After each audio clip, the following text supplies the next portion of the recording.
सकता है।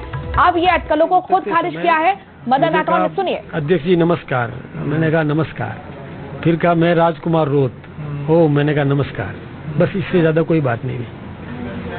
कुछ लोग ये भी कह रहे हैं कि हनुमान बेनीवाल को भी करीब लाने की कोशिश हो रही है और उनसे भी कहीं ना कहीं कोई बात चल रही है। बीजेपी अपने आप को बहुत मजबूत दिखाना चाहती है। 6 जो लोकसभा जो विधानसभा की सीटें उपचुनाव में अगर बीजेपी अच्छा प्रदर्शन करती है तो यहाँ पर जो है उसकी छवि और ज्यादा बेहतर होगी, सरकार के खिलाफ एंटी इनकम्बेंसी रुक जाएगी। तो किस तरह की कोशिश चल रही है अभी? देखिए, हनुमान बेनीवाल जी और मैं एक ही दीवार में 5 साल तक रहे, बीच में एक ही दीवार थी। B6 में मैं रहता था, B5 में सचिन पायलट जी रहते थे और B7 में हनुमान बेनीवाल जी रहते थे। तो हम तीनों तो मिलते जुलते रहते थे। सचिन पायलट जी ने भी एक बार तो मुझे दिखाया कि देखो ये तुम्हारी सरकार ने हमारे डंडे मार दिए, वो कपड़ा उठा करके भी मुझे दिखाया। हम आपस में तो देखो हम दुश्मन नहीं है, पड़ोसी रहे ना, 5 साल तक साथ साथ रहे।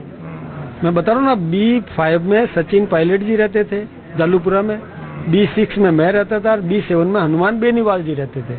तो हम तो साथ साथ रहे हैं, साथ में चाय पिए, कोई दुश्मन थोड़ी है, प्रेम है, दोस्ती है हमारी। तो क्या जिन जो सीटें हैं ये जिन पर अटकलें हैं, क्या इन पर बीजेपी अपने दम पर चुनाव लड़ेगी? गठबंधन की कुछ संभावना फिलहाल? अपने दम पर लड़ेंगे। राजेंद्र राठौड़ के लिए प्रदेश के प्रभारी ने जिस तरह का बयान दिया उससे आप कितना इत्तेफाक रखते हैं?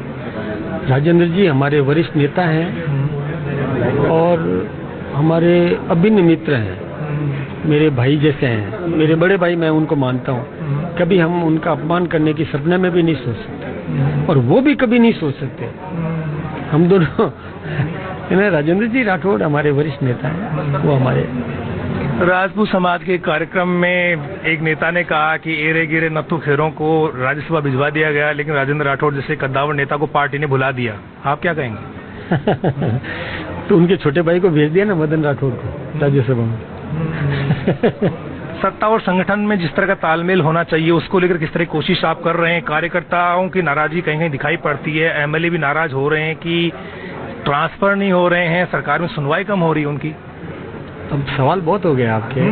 मैं सत्ता में भी हूँ, राज्यसभा का सदस्य हूँ और पार्टी का प्रदेश अध्यक्ष भी हूँ, इससे ज्यादा तालमेल क्या चाहिए? तो ये थे बीजेपी के प्रदेश अध्यक्ष मदन राठौड़। कैमरा पर्सन अविनाश के साथ बाबूलाल धाया।